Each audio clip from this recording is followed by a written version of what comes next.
बच्चों, स्वागत करता हूं आपका आपके अपने YouTube चैनल BCB हेल्प पे। आज हम लोग आपके ही मांग पर आपके बिहार बोर्ड के स्कूल में हुए एग्ज़ाम का सेंटअप टेस्ट का क्वेश्चन का सॉल्यूशन लेकर आए हैं। आपने इसकी डिमांड की थी कि मैं इसके ऊपर एक वीडियो बनाऊं, तो ये वीडियो आज आपकी आ रही है। तो ध्यान से इनके क्वेश्चंस को देखें, सारे सॉल्यूशन के साथ मैं इसे आपके सामने एक्सप्लेन करता हूँ कि कैसे क्या क्या ऑब्जेक्टिव आया था, क्या क्या सब्जेक्टिव पार्ट था इसका। ठीक है, तो ध्यान से देखिए। कुछ हम यहाँ पर मैंने कुछ इंस्ट्रक्शन भी देखे जो कि आपके एग्ज़ाम के लिए हैं, और ध्यान रखिएगा ये एग्ज़ाम का पैटर्न थोड़ा चेंज हुआ है। अभी जैसे कि आप यहाँ पर देख रहे हैं कि 60 + 11 ये कुल मिलाकर 71 क्वेश्चन हैं। तो क्वेश्चंस की संख्या बढ़ाई गई, 40 क्वेश्चन, 40 ऑब्जेक्टिव और बढ़ गए हैं। आपने एग्ज़ाम का पैटर्न देखा, ठीक है, मॉडल सेट पेपर देखा जिसमें कि 100 ऑब्जेक्टिव पूछे जा रहे हैं। तो अब प्रश्नों की संख्या कुल 111 होगी। लेकिन ध्यान रखने वाली बात ये होगी कि समय 1 घंटा ही, मतलब आपको 1.25 घंटा ऑब्जेक्टिव के लिए और 2 घंटे पेपर के लिए मिलेगा। तो समय ज़्यादा व्यर्थ नहीं करना, होशियारी से आपको सवाल बनाने हैं। जितना सवाल आपको आए फटाफट उसे बना लीजिए। 50 ही ऑब्जेक्टिव बनाना है बिल्कुल, लेकिन ऑब्जेक्टिव की संख्या बढ़ा दी गई है। 3.25 घंटे का एग्ज़ाम होता है। और यहाँ पर वही इंस्ट्रक्शन दिए गए हैं जो कि मैंने मॉडल सेट के एक्सप्लेनेशन में आपको बताया था कि आपको अपने शब्दों में उत्तर देना है और मार्जिन छोड़कर, याद रखना है हमेशा 1/4 छोड़कर ही प्रश्नों का उत्तर देना है। 15 मिनट आपको एक्स्ट्रा दिए गए हैं सवाल को पढ़ने के लिए, और सारे प्रश्न अनिवार्य हैं। बस जहाँ जहाँ अथवा करके दिया है उसे छोड़ देना है, या फिर जहाँ कहा गया है कि 50 प्रश्न बनाने हैं वहाँ आपको 50 ही बनाना है ऑब्जेक्टिव। इलेक्ट्रॉनिक डिवाइस यूज़ नहीं कर सकते, आप ये भी ध्यान रखेंगे। 2 सेक्शन में प्रश्न बटा है, section A, section B. Section A में यहाँ 60 ऑब्जेक्टिव हैं, क्योंकि ये आपका मॉडल सेट नहीं है, टेस्ट एग्ज़ाम का सेंटअप टेस्ट का है। तो यहाँ अभी 60 ऑब्जेक्टिव हैं, एग्ज़ाम में 100 ऑब्जेक्टिव रहेगा और हर एक का 1 मार्क्स होगा। इसमें आपको केवल 50 ही बनाने हैं, और बाकी जो है ये 50 मार्क्स ही आपके आंसर में क्वालिफाई किए जाएंगे। इससे ज़्यादा अगर आप कर देते हैं तो आपका जो शुरुआत का 50 होगा सिर्फ उसी को जोड़ा जाएगा। तो आपके लिए ये ऑप्शन हो जाता है कि जितना आप पक्का श्योर हैं सिर्फ उसी सवाल को बनाएं। ठीक है। सेक्शन बी है जो कि डिस्क्रिप्टिव टाइप है, जिसमें 2 प्रोज 7 नंबर के और 1 पोइट्री 6 नंबर का होगा, जिसको पढ़कर आपके प्रश्नों का उत्तर आपको इसको देना है। इसके साथ साथ जो है आपके हर प्रश्न जो है, कुछ प्रश्न भी होंगे जो 4-4 नंबर के होंगे जो कि राइटिंग स्किल पर हैं, जिसमें पैराग्राफ, पैसेज, एसे, लेटर, एप्लीकेशन, ठीक है, मैसेज, यही सब चीज़ आते हैं। और 5 मार्क्स सबका होता है, और 10 शॉर्ट क्वेश्चन आंसर रहेंगे जिसमें से 5 आपको बनाने हैं। ये 2-2 मार्क्स के हैं। ठीक है, तो आते हैं हम अपने क्वेश्चन पे। यहाँ पर आप क्वेश्चन को अगर देख पाएँ तो आपको लिखा है कि सेक्शन ए में ऑब्जेक्टिव टाइप क्वेश्चन है जो कि 1 से 60 तक है, जिसमें आपको केवल 50 बनाना है। फिर से आपको बार बार ये इंस्ट्रक्शन लिखकर बता दिया जाता है कि ज़्यादा आप न बनाएं। ठीक है। 1 से 35 क्वेश्चन जो है ये आपके बुक से है। क्वेश्चन नंबर 1 से 35 बुक से है। तो आप यहाँ प्रश्नों को देखें कि the pace of for living, ये जो कहानी है, in the pace for living the writer captures the agony of dash man. तो ये कहानी को मैंने आपको एक्सप्लेन भी किया है, बार बार कहा ये मॉडर्न मैन, ये बार बार पूछा जाता है ये ऑब्जेक्टिव। तो इसे ध्यान में रखें कि द पेस फॉर लिविंग जो कहानी थी RC हचिंसन की, उसमें उन्होंने एक आम आदमी के जीवन की व्यथा के बारे में बताया था। ठीक है, तो मॉडर्न हो जाएगा। फिर है the corn merchant belong to the tribe of slow dash. जो बूढ़ा मकई का व्यापारी था वो डैश जाति से बिलोंग करता था, तो धीमी सोच वाली जाति से, स्लो थिंकर्स। ठीक है, तो यहाँ पर थिंकर्स पे टिक लगा हुआ है, आप देख सकते हैं। ठीक है। फिर है the narrator told Mister William not to burn leave. लेखक ने मिस्टर विलियम को पत्ते जलाने के लिए नहीं कहा, क्योंकि as it is dash for the ecology, air and ecology, क्योंकि पत्ते जलाना पर्यावरण के लिए और वायु के लिए डैश है, तो बुरा है। ठीक है, बैड हो जाएगा। ऑप्शन नंबर बी है। ठीक है, आगे आते हैं। क्वेश्चन है which animal messes up Miss Greenie's yard. कौन सा जानवर मिस ग्रीनी के बागीचे को खराब कर रहा था। तो उत्तर है डॉग। ठीक है, जिम का डॉग है ये, जिसे मिस ग्रीनी ने कहा था कि चेन से बांध कर रखना होता है। ठीक है। फिर है Gillu's favourite food was. Gillu का पसंदीदा भोजन क्या था। तो ये था काजू। ठीक। फिर है how many wounds did Gillu have, Gillu के शरीर पर कितने चोटें थी, तो 2 चोटें थी जो कि कौवों के प्रहार से आई थी। फिर है in what is wrong with Indian films, what is wrong with Indian films जो कहानी है जिसके राइटर सत्यजीत रे हैं। The author compares Indian film with dash film, इसमें लेखक भारतीय फिल्मों की तुलना डैश फिल्मों से करते हैं, तो ये अमेरिकन फिल्मों से करते हैं, ठीक है। The raw material of cinema is dash itself, तो इसमें लाइफ हो जाएगा। इस कहानी में लेखक ने कहा कि फिल्मों का जो मूल कहानी होना चाहिए वो जीवन से प्रेरित होना चाहिए, कि लोगों के जीवन पर आधारित हो, तभी काल्पनिक कहानियों पर फिल्में अच्छी नहीं बनेंगी। आगे है आंग सांग सूकी is a famous dash politician, आंग सांग सूकी एक प्रसिद्ध डैश पॉलिटिशियन तो हैं, तो ये बर्मी है, बर्मा की रहने वाली हैं, बर्मीज़। फिर of which disease were young people dying in the jungle of Burma, किस बीमारी से बर्मा के जंगलों में लोग मर रहे हैं, तो ये है मलेरिया, जंगलों में मलेरिया के मच्छर उन्हें काटते हैं और वो मर जाते हैं, ठीक है। फिर है who has written once upon a time, once upon a time कहानी की लेखिका कौन है, तो ये है टोनी मॉरिसन, ठीक है, option number B. Toni Morrison was won the Pulitzer Prize for, Toni Morrison को जो पुलित्ज़र प्राइज़ मिला वो किस चीज़ के लिए मिला, तो ये फिक्शन के लिए, मतलब काल्पनिकता के लिए, कल्पनाशीलता के लिए, ठीक है। अगला प्रश्न है कि unity and universality must belong to any culture that is true and vital, ये कहानी का एक पंक्ति है जिसमें कहा गया कि एकता और एकाग्रचित्ता ये किसी भी कल्चर का एक हिस्सा है जो कि सत्य और हमेशा सत्यनिष्ठ होना चाहिए वैसे में, ठीक है, तो वाइटल होगा इसका उत्तर। Humayun Kabir delivered his lecture in dash university, Humayun Kabir ने अपना जो लेक्चर दिया था ये कल्चर एंड इंडियन कल्चर वाला था, ये लेक्चर जो है उन्होंने बड़ौदा यूनिवर्सिटी में दिया था, ठीक है, तो ऑप्शन नंबर बी है। What are you beating my girls for, ये अकुल्या और मलाशा वाली कहानी है, ठीक है, little girls wiser than man, उस कहानी का ये है। तो what are you beating my girl for, तुम मेरी बेटी को क्यों मार रहे हो, ये कथन किसका है, ठीक है, तो ये कथन है अकुल्या की माँ का, ठीक है, सॉरी ये अकुल्या की माँ नहीं, ये ऑप्शन गलत लगा दिया गया है, ये मलाशा की माँ है।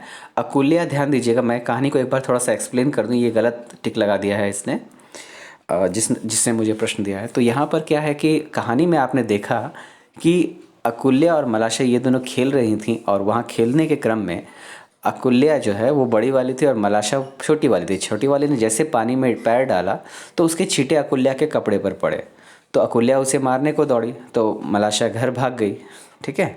मलाशा जैसे घर भागी तो अकुल्या की माँ ने उसे पकड़ा और उसे पीटने लगी, तो मलाशा की ही माँ पूछती कि मेरी बेटी को क्यों मार रही हो, तो इसका ऑप्शन नंबर ए हो जाएगा, 15 का ऑप्शन ए, ठीक है। Which festival is referred to the little girls wiser than man, ये जो कहानी है little girl wiser the man, इसमें कौन से फेस्टिवल की बात की गई, तो ये ईस्टर की बात की गई। ईस्टर जो है ईसा मसीह के पुनर्जन्म के अवसर पे मनाया जाता है, क्रिश्चियनों का त्यौहार है, ठीक है। फिर है according to the poet health and virtue can be found in, लेखक के अनुसार स्वास्थ्य और वरदान ये कहाँ मिलते हैं, तो ये गाँव में मिलते हैं, विलेजेस में, ठीक है, ऑप्शन नंबर ए है। फिर है who wrote odd on solitude, odd on solitude के लेखक कौन है, तो इसके आंसर अलेक्जेंडर पोप हैं, ठीक है, टिक सही लगा है।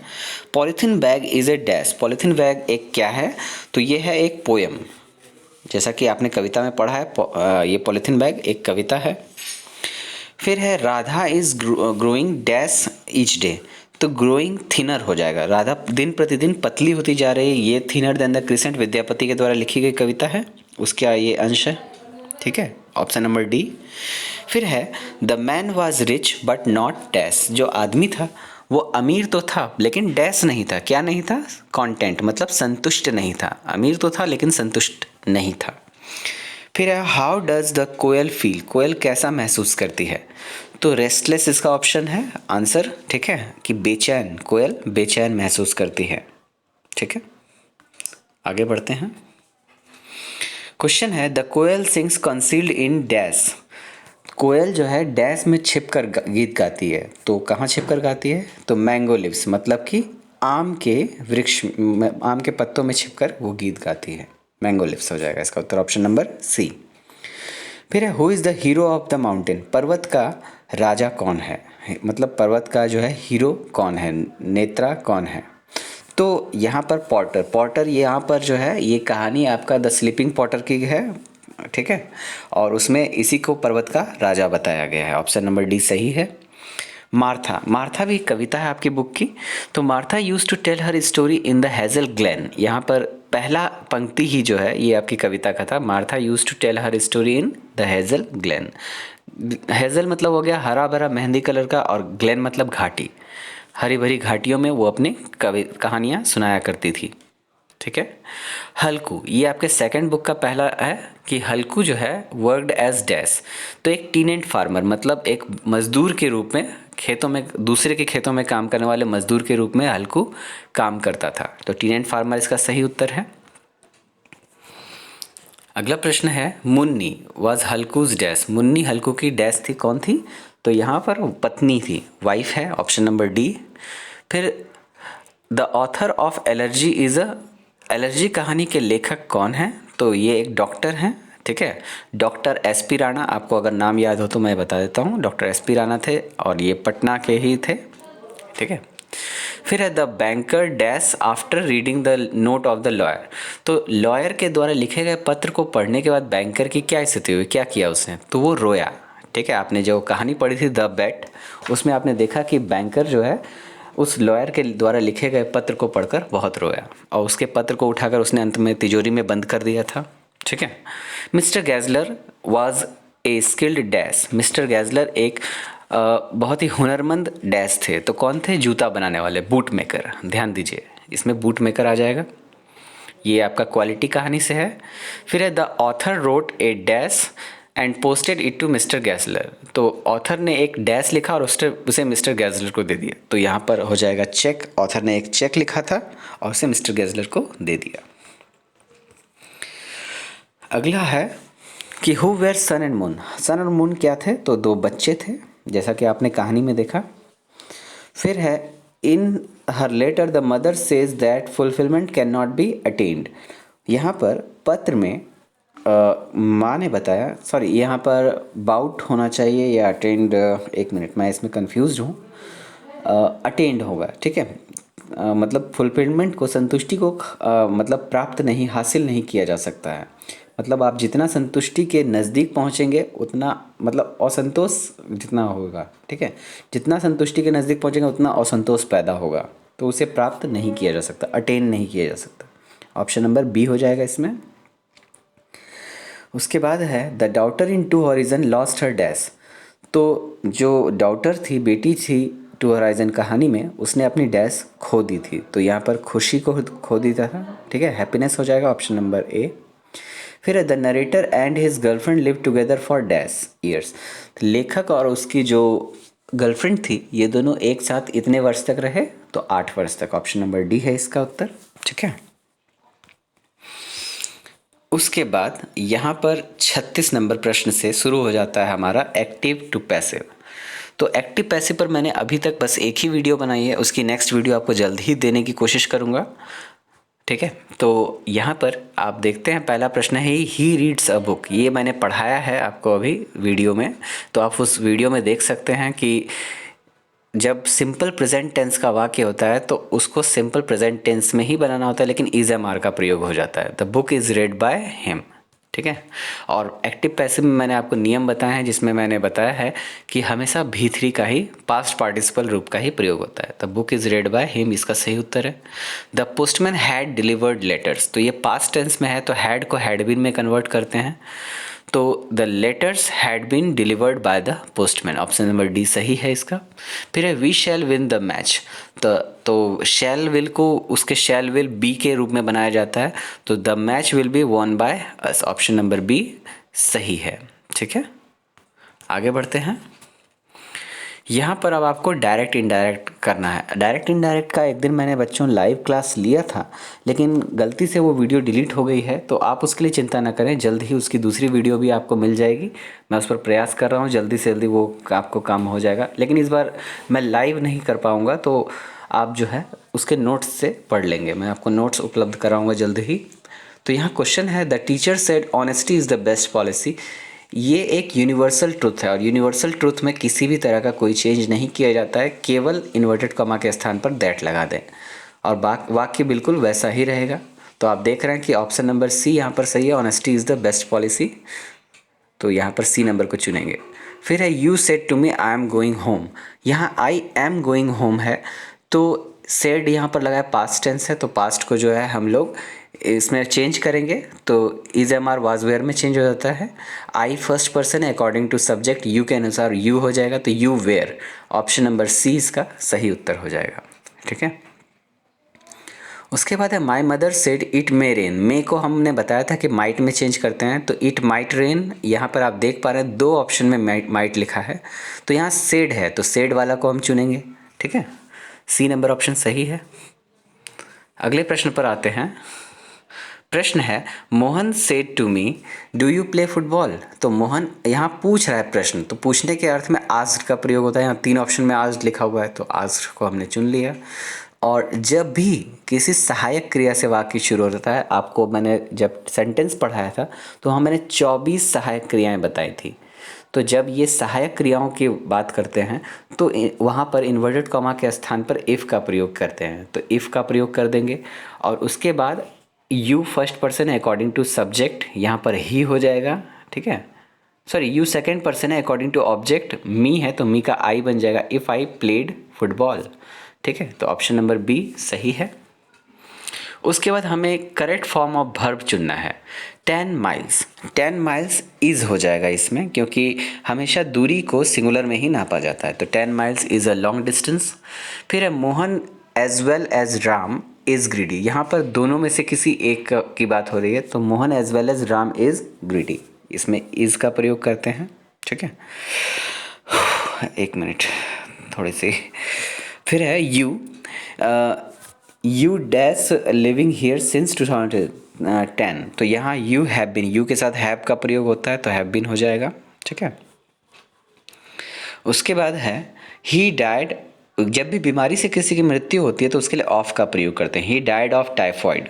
ठीक है, ऑफ लग जाएगा। फिर let us go on foot, यहाँ पर ऑन फुट हो जाएगा। ठीक है, और उसके बाद है,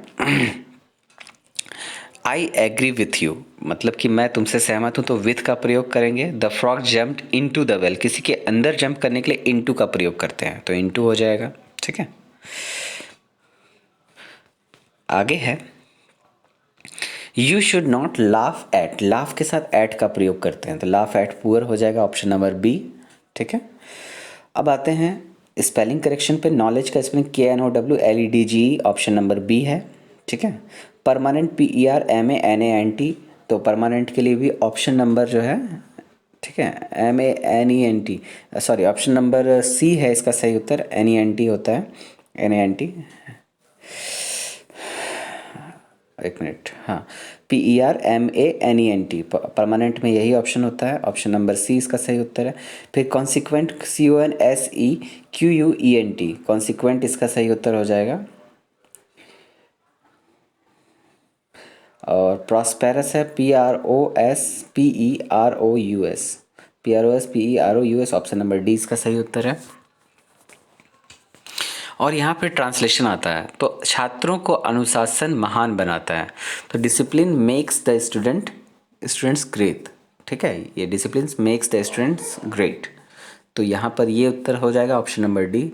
वह मंगलवार से अनुपस्थित है, यहाँ पर देखिए मंगलवार से दिन समय भी दिया हुआ है और ये आपका कंटिन्यूस में आ जाएगा, तो he has been absent since Tuesday, क्योंकि एक फिक्स टाइम है इसलिए सिंस का प्रयोग होता है। फिर तुम्हें अपने स्वास्थ्य पर ध्यान देना चाहिए, you should take care of your health, तो ये हो जाएगा।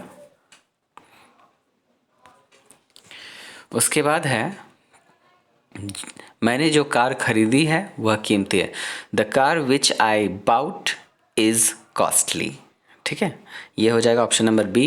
भारत के राष्ट्रपति कौन है, तो who is the president of India. फिर है, मेरे स्कूल पहुंचने के पहले घंटी बज चुकी थी, द बेल हैड रंग before I reach the school. ठीक है, तो इस तरह से आप इन प्रश्नों को बना सकते हैं। ये सारे ऑब्जेक्टिव थे आपके। उसके आगे हम देखते हैं, यहाँ पर मैं आपको इसका सॉल्यूशन देता हूँ। जैसे यहाँ पर एक पैसेज है, इसे पढ़कर इसका उत्तर देना है कि Abraham Lincoln was born in 1809। 1809 ईस्वी में अब्राहम लिंकन की मृत्यु हुई थी।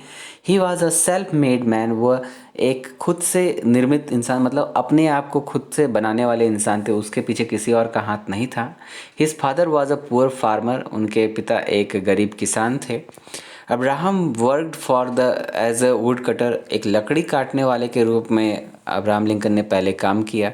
But he wanted to make progress in life, लेकिन वो अपने जीवन में आगे बढ़ना चाहते थे, तरक्की करना चाहते थे। He learned how to read and write, तो उन्होंने पढ़ना लिखना सीखा। He got a job as a clerk, और फिर उनको एक क्लर्क की नौकरी मिली।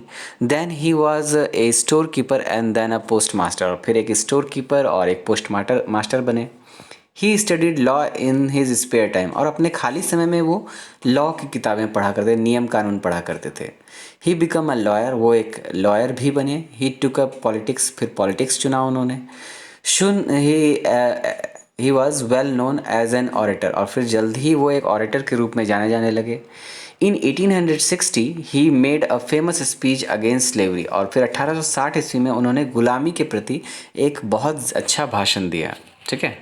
फिर at that time slaves were kept in southern America, southern states of America, उस समय अमेरिका के दक्षिणी स्टेट्स में जो है गुलामों को रखा जाता था, उस समय चलन था इसका। The same year he was elected president of the United states, और उसी साल उनको यूएस का प्रेसिडेंट के रूप में चुन लिया गया। तो यहाँ प्रश्न देखिए क्या दिया हुआ है कि when was Abraham Lincoln born, तो 1809 ईस्वी में Abraham Lincoln was born in 1809, इस तरह से उत्तर लिखेंगे। फिर है what was the occupation of his father, तो the occupation of his father is a farmer. ठीक है, तो यहाँ पर he was his father was a poor farmer. ठीक है, his father was a poor farmer. ठीक है, तो ये नहीं लिखेंगे आप, यहाँ प्रश्न के अनुसार उत्तर देंगे। The occupation of his father is farming. फिर what was his famous speech in 1860 about, मतलब कि 1860 में दिया गया जो स्पीच था वो किस विषय में था। तो यहाँ पर लिखेंगे उत्तर कि his famous speech in 1860 was about, was against, about मत लिखिए, अगेंस्ट लिख दीजिएगा, वाज अगेंस्ट स्लेवरी। ठीक है, फिर make sentence with slave and politics, slave और पॉलिटिक्स शब्द से वाक्य बनाइए। तो यहाँ पर आप स्लेव से वाक्य बना सकते हैं कि never become slave of money, कभी भी पैसे का गुलाम मत बनिए। Politics is needed for every country to conduct, मतलब किसी भी तरह से आप वाक्य बना सकते हैं कि पॉलिटिक्स जो है किसी भी देश को चलाने के लिए ज़रूरी होता है। तो कंडक्ट अ कंट्रीज रेगुलेशन, इस तरह से आप वाक्य बना सकते हैं। ठीक है, यहाँ पर एक और पैसेज है, इसे आप पढ़ें। देखिए यहाँ क्या लिखा है। An old man had 4 sons who often quarrel with one another, एक बूढ़े आदमी के 4 बेटे थे जो अक्सर एक दूसरे से लड़ा करते थे। They paid no attention to their father advice and to do so, वह ना ही अपने पिता के सलाहों को मानते थे और ना ही कोई कार्य उसके द्वारा बताया गया करते थे। One day he called all his sons, एक दिन उसने अपने चारों बेटों को बुलाया together and gave them a bundle of stick and asked each of them to try in turn and hack the bundle। तो यहाँ पर जो है एक एक करके उसने सारे बेटों को बुलाया, एक लकड़ी का लट्ठा दिया मोटा सा, मतलब एक बहुत सारी लकड़ियाँ थी उसमें बंधी हुई, उसे दिया तोड़ने को। ठीक है, each of them tried but failed, हर एक ने कोशिश की लेकिन उसमें सफल नहीं हो पाया। The old man then asked them to untie the bundle and break the sticks separately, तो उस बूढ़े ने आदमी ने कहा कि लकड़ी को खोल दो और जो है सबको एक एक लकड़ी ले लो और तब उसे तोड़ो। तो सब ने वही किया। Not to speak to the eldest even the youngest one broke the stick without any difficulty, मतलब बड़ों की क्या बताएं, छोटे से छोटा जो बेटा था उसका, उसने भी आराम से लकड़ी को तोड़ दिया। Then the old man told his sons that they should see the power of unity, तो उस बूढ़े व्यक्ति ने कहा कि तुम्हें इससे सीखना चाहिए कि एकता में कौन सा बल है। If they have untied no harm would come to them, अगर वो जो है यूनाइटेड, अनटाइड नहीं यूनाइटेड है। If they live united no harm would come to them, अगर वो एक साथ मिलजुल कर रहें तो उन्हें कोई भी नुकसान नहीं होगा। ठीक है। If they quarrel they would have to face difficulty, और अगर वो आपस में लड़ते हैं तो उन्हें मुसीबत का सामना करना पड़ सकता है, ठीक है। तो ये शिक्षा बूढ़े ने उन लोगों को दी। देखिए प्रश्न क्या है कि how did the four son behave with one another, चारों बेटे एक दूसरे से कैसा बिहेव करते थे, वो एक दूसरे से लड़ते थे। तो लिखेंगे उत्तर कि the four sons of the old man used to quarrel with one another. इस तरह से आप वाक्य बनाएंगे कि बूढ़े के जो चारों बेटे थे एक दूसरे से लड़ा करते थे। फिर है did they pay heed to the their father advice, क्या वे लोग अपने पिता की सलाह को माना करते थे। तो no they did not pay any heed to their father's advice. इस तरह से आप वाक्य बना लेंगे इसका कि वो अपने पिता के सलाह का नहीं माना करते थे। फिर है what did the old man do next, फिर बूढ़े ने क्या किया। तो आप इसका उत्तर लिखेंगे the old man called them and give them a bundle of stick to break, ठीक है। बूढ़े ने उन्हें बुलाया और उन्हें एक लकड़ी का बंडल दिया तोड़ने को।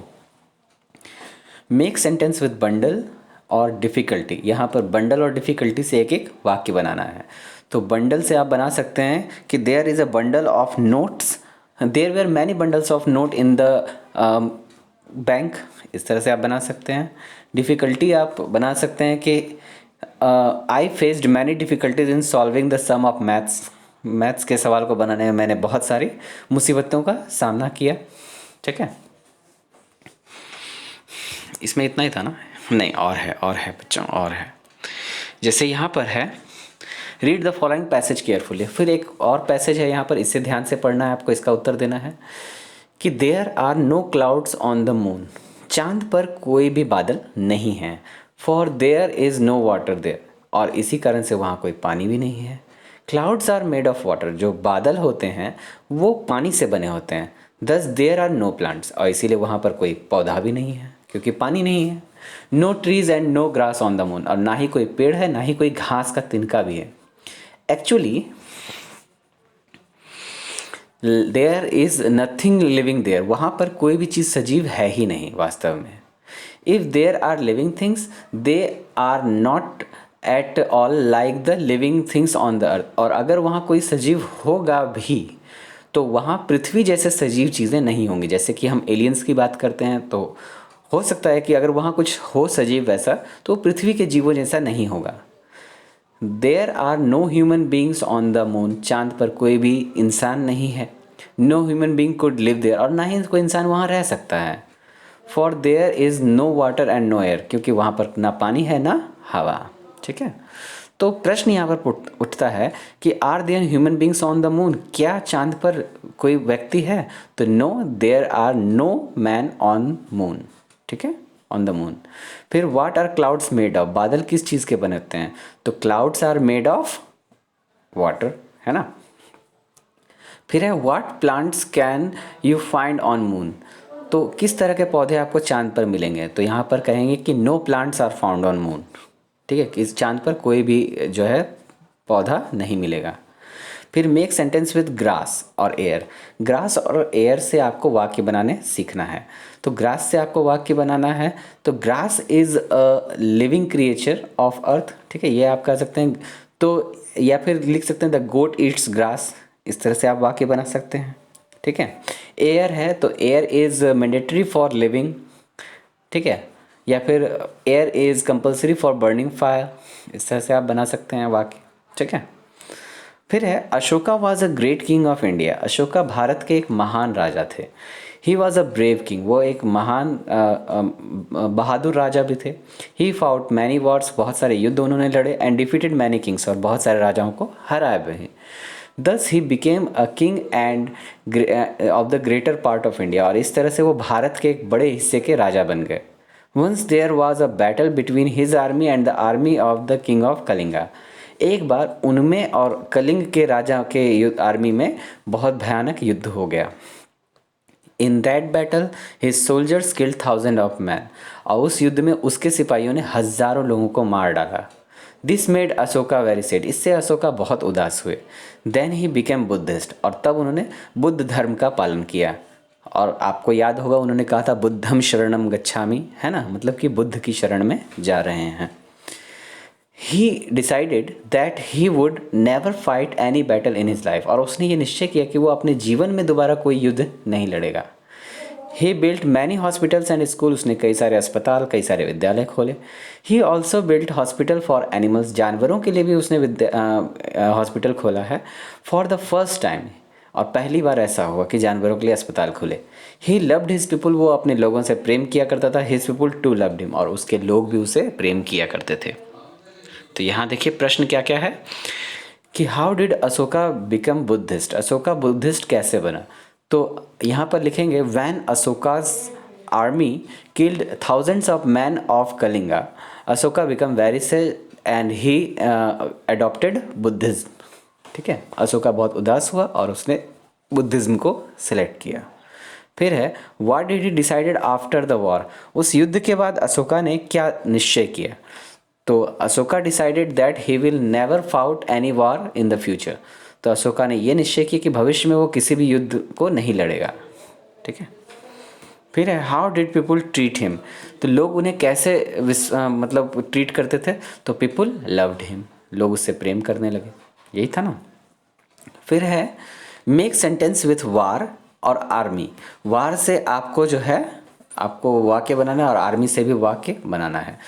तो war is a necessary part of living, यहाँ पर कह सकते हैं कि war is compulsory for existence of any civilisation. यहाँ पर किसी भी सभ्यता के बचाव के लिए युद्ध बहुत ज़रूरी है, संघर्ष बहुत ज़रूरी है। आर्मी के ऊपर वाक्य बना सकते हैं, तो army protects us from enemies of other countries, इस तरह से आप कर सकते हैं, वाक्य को बना सकते हैं। ठीक है, फिर आपको यहाँ एक कविता दिया है, छोटा सा कविता है कि winter winer do you know I love the fluffy pure white snow, कि विंटर वाइनर मतलब कि नशीले सर्दी, क्या तुम्हें पता है कि मुझे बहुत प्योर वाइट जो है बर्फ़ पसंद है। विंटर विंटर, मेरे ख्याल से वहाँ वाइनर नहीं विंटर ही होना चाहिए, winter winter do you know ये होना चाहिए। जैसे यहाँ लिखा है कि winter winter you are turning snow into ice, तुम जो है बर्फ़ मतलब कि हल्की फुल्की बर्फ़ को स्नो कहते हैं और मोटी बर्फ़ को आइस कहते हैं, तुम हल्की फुल्की बर्फ़ को मोटे बर्फ़ में बदल रहे हो। Winter winter that's not very nice, ये ज़्यादा अच्छा नहीं है, तुम्हें ऐसा नहीं करना चाहिए। हल्की फुल्की बर्फ़ सबको पसंद आती है, जबकि मोटा जमा हुआ बर्फ़ पसंद नहीं आता। तो यहाँ पर कविता से प्रश्न उठाया गया कि व्हाट डज स्पीकर लव, तो लेखक को क्या पसंद है। तो लेखक को पसंद है हल्का फुल्का बर्फ़। तो the writer knows white, sorry the writer speaker loves white snow. ठीक है, फिर है what does writer winter snow winter turn snow into, तो विंटर जो है बर्फ़ को किस में बदल रहा है, तो आइस में। The winter turns snow into ice. फिर make sentence with snow and turn, snow और टर्न से वाक्य बनाना है, तो लिखेंगे the mountainous ranges have snow fall in their areas, तो इस तरह से आप बना सकते हैं। फिर टर्न है कि never turn your face from your responsibilities, मतलब कि अपने जिम्मेदारियों से अपना मुंह कभी ना मोड़ें। ठीक है, इस तरह से है। फिर अगला है द सन इज शाइनिंग, सूर्य चमक रहा है। द स्काई इज़ ब्लू, आसमान नीला है। द बर्ड्स आर फ्लाइंग, पक्षी उड़ रहे हैं। And the breeze is so cool, और हवा बहुत ठंडी है। Mother nature is trying her best, प्रकृति माँ अपने बेहतर प्रयास को कर रही है। To give nothing but beautifulness, लेकिन वो कुछ ज़्यादा नहीं, सुंदरता देना चाहती है और कुछ नहीं देना चाहती। But what do we do, लेकिन हम क्या करते हैं, मेक हर ए मैस, हम उसे और बिगाड़ रहे हैं, उलझा रहे हैं। ठीक है, यहाँ प्रश्न है कि what is the colour of the sky and what are the birds doing, तो the colour of sky is blue and the birds are singing, इस तरह से कर सकते हैं। फिर है what does mother nature give us, mother nature हमें क्या देती है, तो mother nature give us beautifulness. ठीक है, फिर what make sentence with shine and try, shine और ट्राई से वाक्य बनाना है। तो शाइन से आप वाक्य बना सकते हैं कि the sun shine fiercely in the afternoon, इस तरह से आप बना सकते हैं। ठीक है, और आपको ट्राई से वाक्य बनाना है, तो try your luck best for your exams, इस तरह से आप वाक्य बना सकते हैं।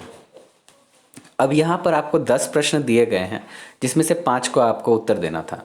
तो मैं 10 का उत्तर आपको बताता हूँ कि does the writer dislike rapid movement in every field, क्या लेखक को हर क्षेत्र में तेज़ गति नापसंद थी? तो नहीं। No, the writer does not dislike rapid movement in every field, ये हो जाएगा इसका उत्तर। What is Jim's advice to mister William, Jim ने मिस्टर विलियम को क्या सलाह दिया? तो Jim advised mister Williams not to burn leaves and make compost of them. Jim ने मिस्टर विलियम को यह सलाह दिया कि आपको पत्ते नहीं जलाने चाहिए और उसका कंपोस्ट बनाना चाहिए। फिर है when did Gillu make a twittering sound, Gillu twittering sound कब करता था? तो Gillu made a twittering sound when he was hungry, तो गिल्लू जो है जब भूखा होता था तब वो ट्विटरिंग साउंड निकालता था। Why did Alexander Aris receive the Nobel Peace Prize on behalf of his mother? Alexander Aris ने जो है अपनी माँ के बदले नोबेल पीस प्राइज क्यों स्वीकार किया? बिकॉज यहाँ पर लिखेंगे Alexander Aris received the Nobel Peace Prize on behalf of his mother because his mother was not in condition to be with them. ठीक है, वो उसकी माँ की स्थिति नहीं थी कि वो उन लोगों के साथ आ सके, इसीलिए उसने माँ के बदले प्राइज लिया। फिर how did pre Aryan built up a new civilization, pre Aryans ने जो है नई सभ्यता कैसे बनाई? तो लिखेंगे pre Aryans built a new civilization by mixing the old civilization with the new one, मतलब पुरानी सभ्यताओं को नए से मिलाकर उन्होंने और नए सभ्यताएं बनाई। Where does the happy man live, तो हैप्पी मैन कहाँ रहते हैं? तो happy man live in the happy man live unseen and unknown, ये हो जाएगा कि वो अनदेखा और अनजाने रहते हैं। ठीक है, फिर है why is Radha crying, Radha is crying to meet her beloved lord Krishna. ठीक है, राधा अपने प्रेमी लॉर्ड कृष्णा से मिलने के लिए रोती हैं। वाई इज़ कोयल रेस्टलेस, कोयल बेचैन क्यों है? तो koel is restless to meet her beloved, ठीक है, वो भी अपने प्रेमी से मिलने के लिए तड़पती है, रोती है, बेचैन है। व्हाट इज़ एलर्जी मार्च, तो एलर्जी मार्च क्या है? ये आपके सेकेंड बुक का कहानी है। तो एलर्जी मार्च इज़ सिम्टमेटिक या systematic attack of many things like, जैसे कि मैंने इसके उत्तर में आपको बताया था, अभी मैं एग्जैक्ट नहीं बता पा रहा हूँ, कि पहले जो है सर्दी खांसी होना, फिर जो है गैस्ट्रो इंटेस्टाइनल प्रॉब्लम्स होना और उसके बाद हाई फीवर होना। तो ये जो है एक तरह से एलर्जी मार्च कहलाता है, मतलब एक छोटे से असर से शुरू होता है और बड़े असर तक पहुंचता है, इसे हम एलर्जी मार्च कहते हैं। इसे आप देख लेंगे, मैंने जो उत्तर दिया है आप उससे देख सकते हैं। ठीक है, फिर what did the banker do on reading the letter, letter पत्र को पढ़कर बैंकर ने क्या किया? तो banker wept on reading the letter, उसने पत्र को पढ़कर वो बहुत रोया। अब उसके बाद यहाँ पर पैराग्राफ लिखना है आपको, यहाँ कुछ दिया है, the season you like most, जो मौसम आपको पसंद हो उसके ऊपर आप 60 से 70 शब्दों में लिखें। फिर स्टूडेंट लाइफ, छात्र जीवन पर लिखना है, महात्मा गांधी पर लिखना है, और डिसिप्लिन मतलब कि जो अनुशासन के महत्व पर आपको लिखना है। फिर हेल्थ इज़ वेल्थ, स्वास्थ्य ही धन है, इसके ऊपर आपको लिखना है। यहाँ पर जो है आपको तरह तरह के लेटर और एप्लीकेशन ऐसे वगैरह दिए गए हैं, जो को मैं आपको बता देता हूँ, आप प्रयास कीजिएगा इसे। तो यू आर राकेश, आप राकेश हैं। The captain of your school, आप अपने विद्यालय के कैप्टन भी हैं। आपको एक नोटिस लिखना है 50 से 60 शब्दों में, जिसमें आपको छात्रों को ये सूचित करना है कि टीचर्स डे प्रोग्राम होने वाला है स्कूल में। ये सूचित करते हुए आपको एक नोटिस तैयार करना है। तो नोटिस का फॉर्मेट मैंने आपको कई बार बताया है, आप उसको देखेंगे। ठीक है, और नहीं होगा तो मैं इसके ऊपर एक वीडियो बना दूंगा, जिससे कि आप ये एप्लीकेशन नोटिस ये सब लिखना सीखें। मैं इन्हीं का सारा का बना दूंगा। ठीक है, फिर है you are Pramod Kumar of CMS high school, आप प्रमोद कुमार हैं जो CMS हाई स्कूल में पढ़ता है भागलपुर में। You have visited a hill station, आप एक हिल स्टेशन गए हैं, और आपको एक रिपोर्ट तैयार करनी है 60 से 70 शब्दों में, जो आपने यात्रा की उस यात्रा के बारे में आपको एक रिपोर्ट तैयार करके बतानी है। फिर है कि यू आर महेश, आप महेश हैं। Write an application to the principal requesting him for school leaving certificate, आपको अपने विद्यालय में अपने प्रिंसिपल को एक पत्र देना है, जिसमें आप उन्हें ये अनुरोध करेंगे कि आपको एक विद्यालय परित्याग प्रमाण पत्र दिया जाए। इसका आप अनुरोध करेंगे, रिक्वेस्ट करेंगे। ठीक है, फिर है you are Manish of class 10 living in Mahendri Patna, Mahendru Patna में आप रहते हैं, आपका नाम मनीष है। Write a letter to your father requesting him to buy a mobile phone. आप अपने पिताजी को एक पत्र लिखें कि आपको मोबाइल फ़ोन खरीदने के लिए वो पैसे दें। ठीक है, आप ये भी उसमें लिख सकते हैं कि जैसे कोरोना काल में अभी सारी पढ़ाइयाँ मोबाइल पर हो रही हैं, तो इसमें वो आपको सहयोग करें। ठीक है, फिर you are Abhi write a speech in about 60 to 70 words to be delivered in the morning assembly of your school on cleanness. तो 60 से 70 शब्दों में आपको सफाई व्यवस्था पर आपको एक स्पीच तैयार करनी है, जो स्कूल के मॉर्निंग असेंबली में सुबह की सभा में दिया जाता है भाषण, वैसी भाषण को आपको एक वो लिख कर तैयार करना है। और फिर है लास्ट कि यू आर ऋषि, आप ऋषि हैं, जो कि 30 से 40 शब्द में आपको अपने फ्रेंड, एक मित्र है रमन, उसे पत्र लिखना है और उसे ये बताना है कि आपको एक किताब की आवश्यकता है। ध्यान देंगे यहाँ पर जितने भी आपको दिए गए हैं सब में एक नाम आपको दे दिया गया है, तो जब भी आप लेटर या एप्लीकेशन या रिपोर्ट कुछ भी लिखें तो आप अपना नाम उसमें ज़रूर बताएं और यही नाम इसमें लिखेंगे। जो भी लेटर आप लिखेंगे उसमें जो नाम आपको दिया रहेगा वही लिखना है, आप अपना नाम नहीं लिखेंगे उसमें। ठीक है, इस बात का आप विशेष ध्यान रखें। ठीक, तो उम्मीद है आपको ये वीडियो पसंद आई होगी। वीडियो पसंद आए तो अपने दोस्तों के साथ इसे शेयर करें, लाइक करें, सब्सक्राइब करें। चैनल से जुड़े हैं तो ठीक है, नहीं जुड़े हैं तो अभी चैनल को सब्सक्राइब करें और बेल आइकन ज़रूर दबाएं। और किसी भी तरह की किसी दिक्कत के लिए आप कमेंट बॉक्स में मुझसे संपर्क कर सकते हैं। मैं आपके कमेंट्स को देखूंगा, उस पर जवाब दूंगा और आपके रिक्वेस्ट को भी पूरा करने की कोशिश करूंगा। तब तक के लिए आपका ख्याल रखें। धन्यवाद।